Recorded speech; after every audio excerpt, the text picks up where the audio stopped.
나는 56살 중반의 중년 남자, 준호다. 한때는 결혼을 꿈꿨지만 지금은 혼자 사는 삶에 익숙해졌다. 결혼을 생각하지 않은 건 아니다. 젊은 시절부터 여러 한국 여성과 만나봤다. 그러나 현실은 내가 꿈꾸던 것과 달랐다. 집은 있어? 차는 뭐 타? 해외여행은 1년에 몇 번 가? 명품 가방은 기본이지. 나 결혼하면 생활 수준 맞춰줘야 해.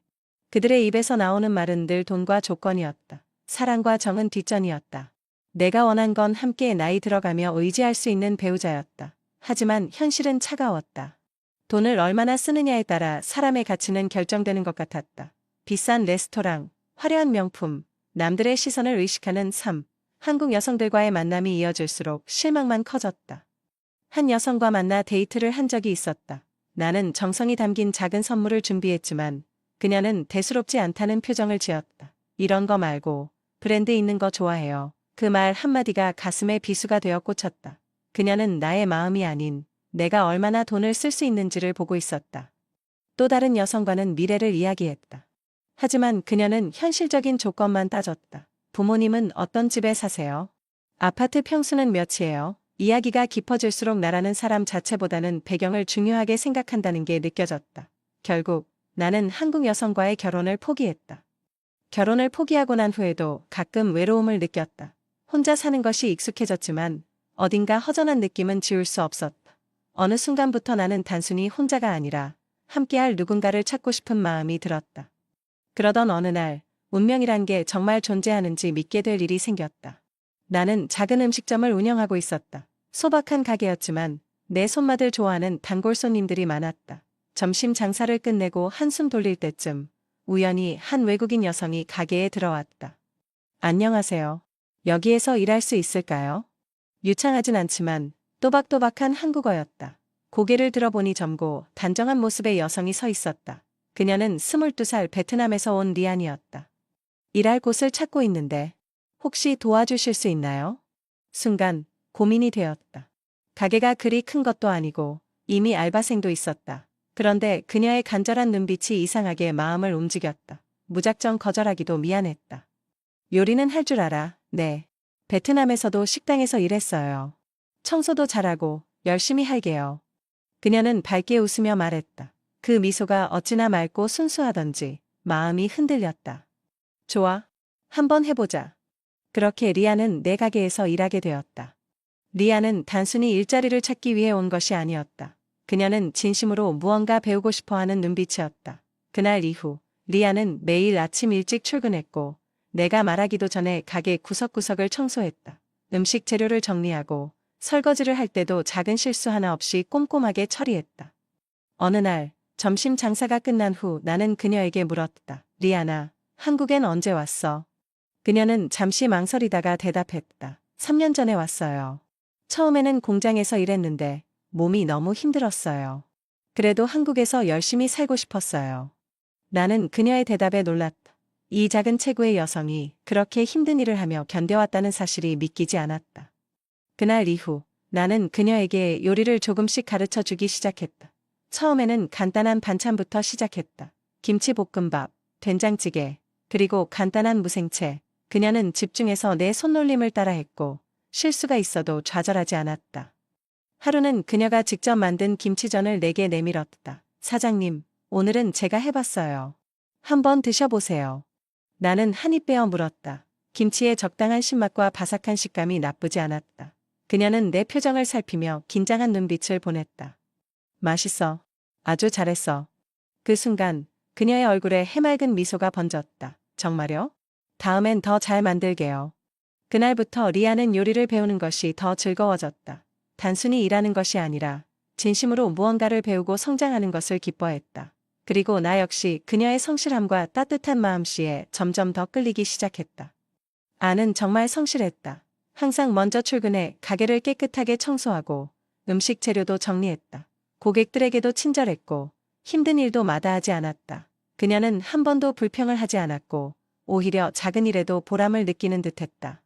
무엇보다 그녀는 작은 일에도 감사를 표현할 줄 알았다. 사장님, 오늘도 고맙습니다. 맛있는 음식 배울 수 있어서 행복해요. 이런 따뜻한 가게에서 일할 수 있다니 행운이에요. 그녀의 말 한마디, 한마디가 내 마음을 움직였다. 과거에 만났던 한국 여성들과는 너무 달랐다. 명품 가방도, 비싼 차도, 화려한 해외여행도 바라지 않았다. 그저 소박한 일상 속에서 행복을 찾는 사람이었다. 그녀는 고가의 선물을 원하지 않았고 단순한 칭찬과 따뜻한 말 한마디에도 행복해했다. 어느 날 퇴근 후 가게를 정리하고 있을 때였다. 리안이 주방에서 쭈뼛거리며 나를 불렀다. 사장님, 이거요. 그녀가 손에 들고 있던 건 정성스럽게 싼 도시락이었다. 집에서 만든 거예요. 사장님, 저한테 잘해주셔서 감사해서요. 그 순간 가슴이 뭉클해졌다. 누군가 나를 위해 이렇게 정성껏 음식을 준비해 준 게 얼마만인가. 정갈하게 쌓인 도시락을 열어보니 정성이 담긴 음식들이 차곡차곡 담겨 있었다. 고소한 계란말이, 직접 담근 듯한 김치, 그리고 정성스럽게 볶은 반찬들이 내 앞에 놓여 있었다. 나는 한 입 먹어보았다. 맛있네. 그녀는 수줍은 듯 웃었다. 정말요? 다행이에요. 그날 이후 나는 리안을 다르게 보기 시작했다. 처음에는 단순한 직원이라 생각했지만 이제는 달랐다. 그녀의 성실함, 따뜻한 마음씨, 그리고 사소한 것에도 행복해하는 모습이 점점 내 마음을 흔들었다. 그녀가 만들어준 도시락을 먹을 때마다 나는 그녀의 따뜻한 마음을 느낄 수 있었다. 어느새 나는 그녀와 함께하는 시간이 점점 더 소중하게 느껴졌다. 리아는 단순한 직원이 아니었다. 그녀는 내 삶에 들어와 조용히 빛을 밝히고 있었다. 하지만 우리의 관계는 주변에서 곱게 보지 않았다. 베트남 여자가 한국 남자한테 접근하는 이유 뻔하지 않아? 결혼해서 한국 국적 얻으려고 그러는 거 아냐? 너무 젊은 여자야. 이용당하는 거 아니야? 친구와 가족들도 내 선택을 이해하지 못했다. 그들은 나에게 계속해서 결정을 다시 생각해보라고 했다. 너무 감정적으로 결정하는 거 아니야? 나중에 후회할 수도 있어. 그러나 나는 확신했다. 리아는 진심이었다. 그녀는 내게 명품을 요구하지 않았다. 비싼 선물을 기대하지도 않았다. 그저 함께 밥을 먹고 일상을 나누는 것만으로도 행복해했다.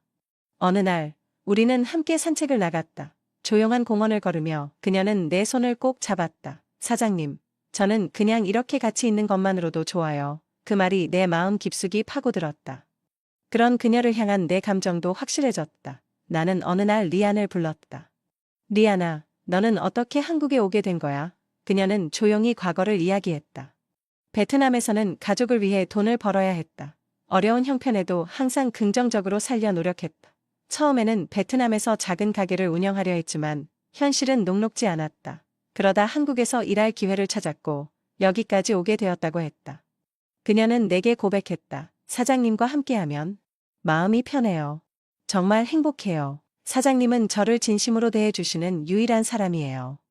그 말을 듣는 순간 나는 확신했다. 내가 찾던 사람이 바로 그녀라는 것을. 나는 며칠을 고민한 끝에 결정을 내렸다. 퇴근 후 우리는 함께 집으로 가는 길이었다. 나는 발걸음을 멈추고 그녀를 바라보았다.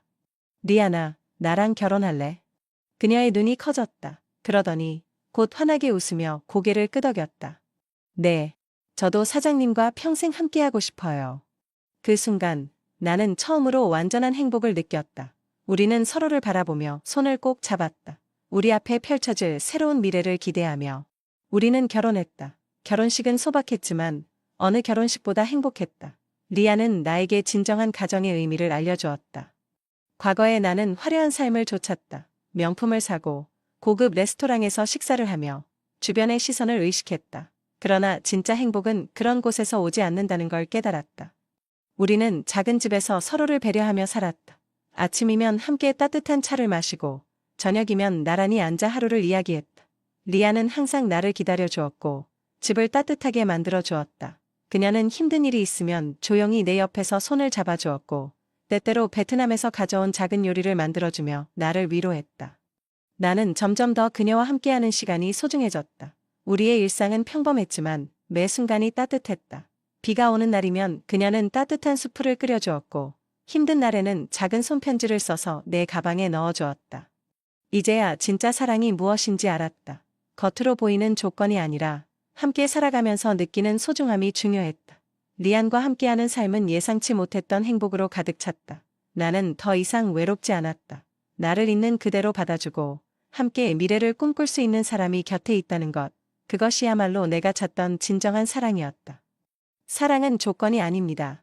화려한 것만이 행복을 가져다 주지 않습니다. 진정한 행복은 일상의 작은 순간에서 피어납니다. 서로를 존중하고 함께하는 시간 속에서 사랑은 더욱 깊어집니다. 비싼 선물보다 따뜻한 미소, 값비싼 여행보다 손을 꼭 잡고 걷는 길에서 진정한 사랑을 느낄 수 있습니다. 작고 소박한 행복을 소중히 여길 줄 아는 사람이 곁에 있다면 그것이야말로 인생 최고의 행운입니다. 사랑은 크고 거창한 것이 아니라 매일 서로를 바라보며 함께하는 그 순간에 존재합니다.